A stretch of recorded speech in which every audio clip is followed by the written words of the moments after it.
क्या भारत अमीर बनने से पहले ही बूढ़ा हो रहा है? क्या भारत में बूढ़े लोगों की संख्या सबसे ज्यादा बढ़ रही है? ऐसा इसीलिए क्योंकि भारत में फर्टिलिटी रेट लगातार घट रहा है, औसत उम्र बढ़ रही है, बुजुर्गों की संख्या तेजी से बढ़ रही है। और ये बदलाव सिर्फ सामाजिक नहीं बल्कि आर्थिक यानी इकोनॉमिकल मोर्चे पे काफी ज्यादा खतरे की घंटी बजा रहा है। ऐसे में बड़ा सवाल यह है कि क्या हर समय रहते हुए इस बदलाव के लिए तैयार हो पाएंगे या फिर बढ़ती उम्र हमारी इकोनॉमिकल स्पीड पर एक ब्रेक लगा देगी। सबसे पहले भारत लंबे समय से अपनी युवा आबादी को दुनिया के सामने ताकत के रूप में प्रेजेंट करता रहा है, ये सब हम जानते हैं। ये माना जाता है कि 65% आबादी के 35 साल से कम होने से देश को ज्यादा काम करने वाली आबादी, ज्यादा प्रोडक्शन और तेज आर्थिक विकास यानी इकोनॉमिकल ग्रोथ मिलता है। लेकिन हाल के आंकड़े एक नई और चिंताजनक तस्वीर खड़े कर रहे हैं। जनसंख्या वृद्धि की रफ्तार धीमी हो रही है और दूसरी ओर औसत उम्र बढ़ रही है। इस बदलाव का सबसे बड़ा मतलब यह है कि भारत तेजी से बुजुर्गों का देश बनता जा रहा है। जो भारत पहले युवाओं का देश कहा जाता था, अब वो भारत बुजुर्गों के देश की ओर बढ़ता हुआ नजर आ रहा है। ऐसे में भारत को क्या करना होगा?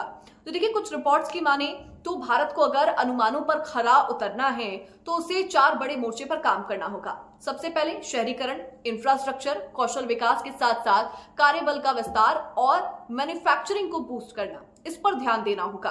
दरअसल ब्लूमबर्ग की रिपोर्ट के मुताबिक भारत ने अगर इन मोर्चों पर प्रगति कर ली तो उसे आबादी का लाभ उठाने और वैश्विक अर्थव्यवस्था को नया आकार देने से कोई भी नहीं रोक सकता है। अब एक नजर कुछ आंकड़ों पर भी डाल देते हैं।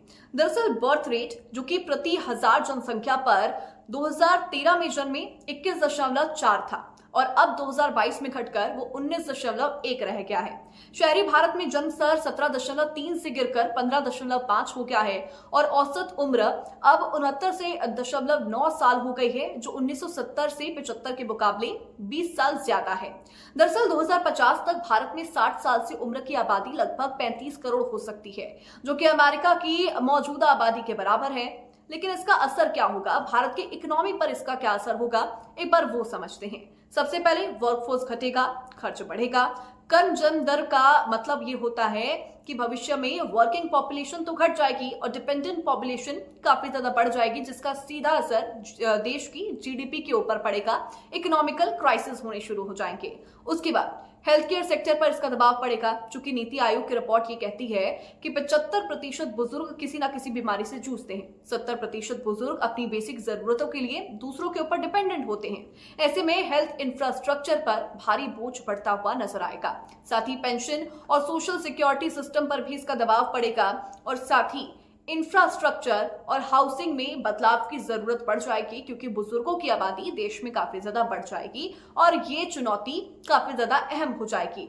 अब चुनौती में बिजनेस का मौका भी छुपा हुआ है। इस संकट में एक नया बाजार भी पनप रहा है, जिसे कहा जा रहा है सिल्वर इकोनॉमी। दरअसल नीति आयोग के मुताबिक भारत का होम हेल्थ केयर मार्केट 2027 तक 21.3 बिलियन तक पहुंच सकता है, यानी senior care technology, medical devices, pension and management और रिटायरमेंट होम्स जैसे सेक्टर तेजी से आगे ग्रो कर रहे हैं। हेल्थ इंश्योरेंस कंपनियों के लिए भी ये एक नया टारगेट मार्केट बन सकता है, जिससे उनको फायदा होगा। उनको फायदा होने से देश की इकोनॉमी को इससे फायदा होगा। यानी प्रोस एंड कॉन्स इसके दोनों ज्यादा हैं, लेकिन एक बैलेंस बनाने की यहाँ पर जरूरत है।